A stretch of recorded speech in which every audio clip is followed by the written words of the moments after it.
Nigeria's head of state from 1966 to 1975, ruled during the Nigerian Civil War and took power after the 1966 Nigerian counter coup and was overthrown in the 1975 coup d'etat. Now to our big story of the day. INEC has announced Saturday, 8th November 2025 as the date for the next governorship election in Anambra State. The commission says the party primaries would be held in the state from 20th March 2025 to 10th of April 2025. INEC Chairman Professor Mahmoud Yakubu announced this on Thursday at the 4th regular quarterly consultative meeting with political parties at the Commission's headquarters in Abuja. He said the date was chosen in compliance with Section 28, subsection 1 of the Electoral Act of 2022, which required INEC to issue the notice for elections not later than 360 days before the date of the election. And in Ondo State, the Commission is working in earnest to deliver a credible election. Collection of permanent voter cards begins today, 17th to 21st of October 2024. The cards, we understand, will be available for collection at 8 of the 203 wards across the state. Thereafter, the cards will be available for collection in 18 local government area offices in the state for 1 week. That's between 23rd to 29th of October 2024. The centers will be open to citizens between 9 a.m. and 5 p.m. daily, and that's according to INEC. But how are residents and political parties warming up for the November 16th election, and how is the electoral umpire faring? I'm joined now by political analyst Abubakar Isah, live from our Abuja studio. Mr. Isah, thank you so much for talking to us. We've seen how these staggered elections present INEC with opportunities of improvement before the big one. But how much of that have we seen with subsequent elections? The commissioner, for instance, the commission, for instance, was largely criticized for allegations of malpractice in the just concluded Edo State election. We had the PDP candidate on TVC News last night talking about how he has evidence of electoral malpractice in that exercise. Talk to us about the perception of INEC, even with all of these staggered elections. Thank you. Politicians, it has become the tradition of all politicians in this country that after the outcome of elections are announced, the losers always disagree. But this does not mean that INEC is doing a perfect job. INEC needs to up its ante so that we can have a better elections, especially with the use of technology, that we can surmount the challenges that are being faced right now with elections in the country. We want to encourage INEC to continue to do the right thing so that Nigeria can move forward. Appears to be a direct relationship between people's perception of INEC's integrity and their trust in the process and even in election exercise entirely. You saw the aftermath of the 2023 general election and all the other elections we've had thus far. What is missing with the Commission's conduct of the exercise? What do you consider the bane of people's perception of INEC over the years? Yes, the concern generally from the last election of 2023 and the recent, the just concluded elections in Edo State, the concern has been that elections results are not transmitted electronically, that the use of beavers should be highly encouraged, and it should serve as a basis for the acceptance or otherwise of our elections. People generally, from what we have heard and what we have seen, they believe that beavers, the use of beavers will be able to help us and will be able to give credibility to elections in Nigeria. So I want to seriously encourage and suggest to INEC that everything should be put in place so that they can restore the belief of the people in elections in Nigeria. Because if the results are not transmitted, it casts doubt, because people can change election results along the way. So, but once it is transmitted from the polling unit, as at when elections, the results are counted, transmit the elections. So, in that case, nobody will be able to change the result again. This has been the major concern of Nigerians. Issue has been with the integrity of INEC officials. You recall that in Edo election, there were concerns about the affiliation of the resident electoral commissioner with a particular minister, and the fact that he had worked with him as a commissioner, and whether or not that would not impact on his decision on election day. INEC declined the request of redeploying him. Just this week, during its campaign flag-off, the PDP has also called for the redeployment of the resident electoral commissioner in Ondo State. What do you think should be the commission's reaction to concerns like this? The commission needs to make Nigerians to have confidence in all of its activities, especially in the case of Edo State. Because of the affiliation, the alleged affiliation of the resident electoral commissioner and the minister for the FCT, it was something that INEC should have redeployed. You don't give people the chance to doubt your credibility.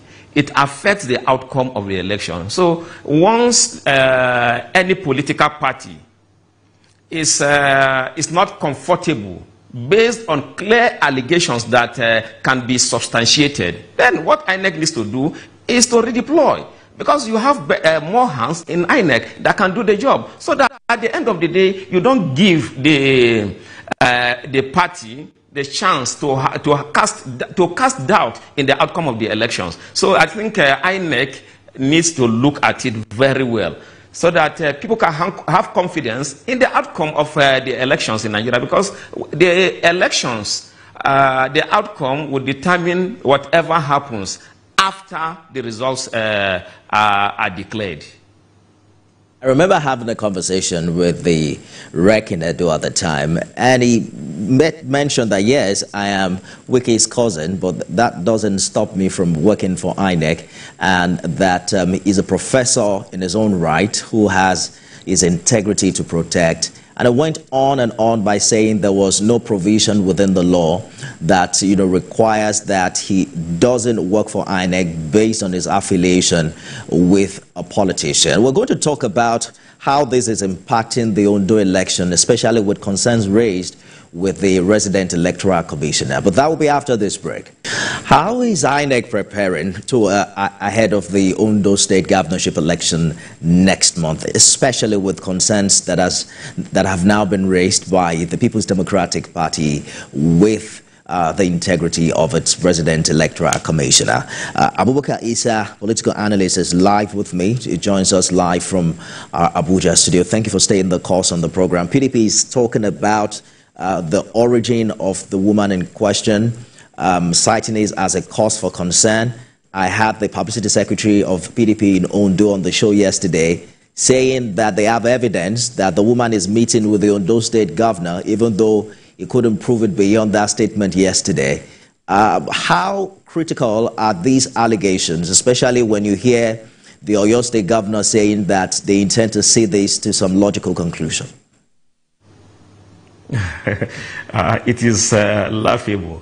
Which faction of the PDP is making the allegation? Because we have different factions. Is it the faction of the Damaguri, or which faction? As it stands, you see, I was more concerned about Edo election. But in the case of Ondo State, it is... there's actually not going to there's not going to be any difficulty in Mr. Lucky emerging victoriously as the winner. And I tell you this, the law does not allow Mr. Lucky to be sworn in 2 times again. He can only be sworn in for another term. And this, based on my understanding of politicians in this country, it is politically expedient for them to support Mr. Lucky to emerge as the next governor of Ondo State, because that will afford them the opportunity of contesting the next 4 years. Let me tell you this. Take this from me, that all the political parties in Ondo State are indirectly supporting Mr. Lucky, because they know that in the next 4 years, they will be able to contest the election and then emerge victoriously if they do their homework very well. But if Mr. Agbola of PDP, who is another major contender for the position of governor of Ondo State, emerges, he will stay there for another 8 years. One thing we need to understand also is that in Ondo State, Mr. Lucky is actually lucky that he comes from the senatorial zone that is expected to produce the next governor of Ondo State. And he has served as deputy governor and become the governor of Ondo State, meaning he has been sworn in once, and the next election now he will be sworn in the second term. If he is sworn in the second term, in the next 4 years, any other politician will be able to come out and contest. So this allegation. But if you turn the coin, there is what they call the alleged tenure concerns, which is what you just talked about. The question of whether Governor Aiyedatiwa's unique situation, like you have mentioned, would impact on the opportunity of the people of Ilaje of having an 8-year tenure, bearing in mind that the PDP candidate is also from the same zone. So for the same reason you have mentioned is why the PDP is saying they even stand a better chance to win this election, because they can tell the people that, you know what, we'll give you 2 terms, contrary to the incumbent governor who only has a chance to be sworn in 1 more time. No, that is also to the advantage of the governor of Ondo State at the moment, because his people, after he served the next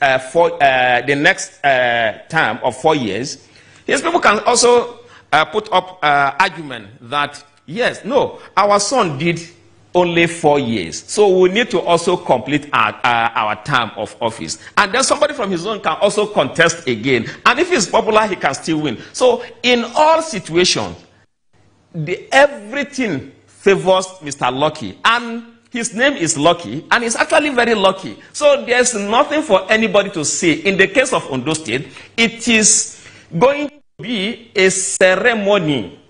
Don't forget that the governor of Ondo State is of APC, and the APC at the moment has the most politically savvy leader of the party, which is Dr. Abdullahi Umar Ganduje, who understands the game very well, and he has not lost any election since his emergence as national chairman of the All Progressives Congress. You cannot take away strategy from elections. And the man at the helm of affairs of the political party of the governor of Ondo State, Dr. Umar Abdullahi Ganduje, is a man that understands the game very well. And that's why most people say that, yes, whatever you can say about the president and commander-in-chief of the Federal Republic of Nigeria, you can say, but you can never take away the fact that he is the most politically intelligent leader you have in the country. And that was why he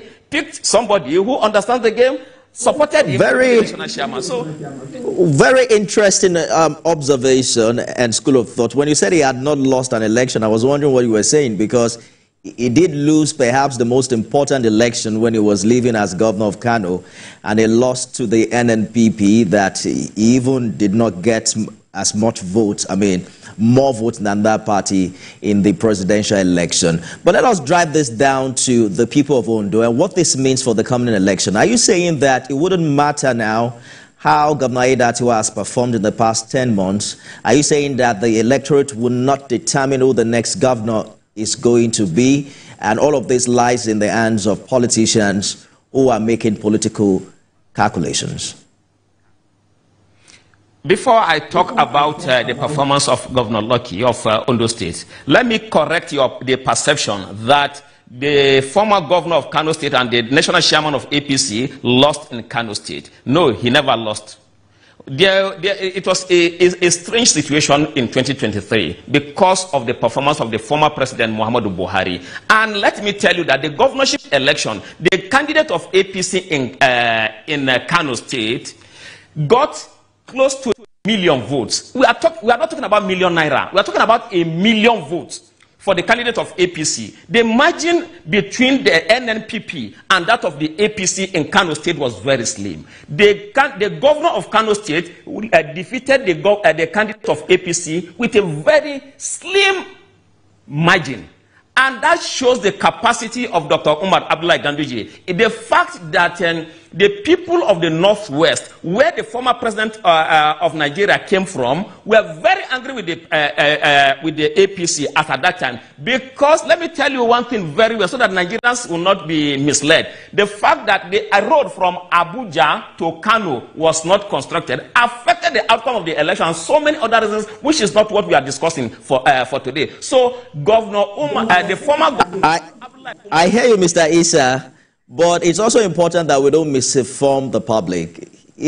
His party lost that election. It doesn't matter how many votes he got. The NNPP had more votes. I mean, that is accurate. That is fact, right? The situation at that time needs to be put into consideration and to give him the credit that he deserved, that he brought about 1 million votes for the All Progressives Congress, which I have just stated why the APC lost the election. And you can see what is happening in Kano State. Virtually all the big wigs in NNPP are returning back to APC now. That is a credit to Dr. Umar Abdullahi Ganduje. And that shows the intent supported this man so that he can be able to pilot the affairs of the party so that Nigeria can move forward. So coming to your question about the performance of Governor Lucky, there is nothing to show that Governor Lucky has not done very well. He has done very well and deserves another term. I have spoken to my friends from Ondo State. I visited Ondo State some times back. I have been speaking with my friends. And his humility, the humility of Governor Lucky, and his desire to carry everybody around the political arrangements that will favor position of PDP is only trying to make excuses now, so that after they lose the election, they will come. They will say, "Oh, INEC did not do this. INEC did not do that." But this election is going to be a celebration because the entire people of Ondo State are coming together to support their son to continue in office. Well, I guess we'll see how that play out in the coming weeks and in November. Political analyst Abubakar Isah, thank you so much for talking to us on the program this evening. Thank you for having me. And that's our show today. You can watch it again at midnight and at 6 a.m. tomorrow. I am Nifebi Okuntoye. Thanks for joining us.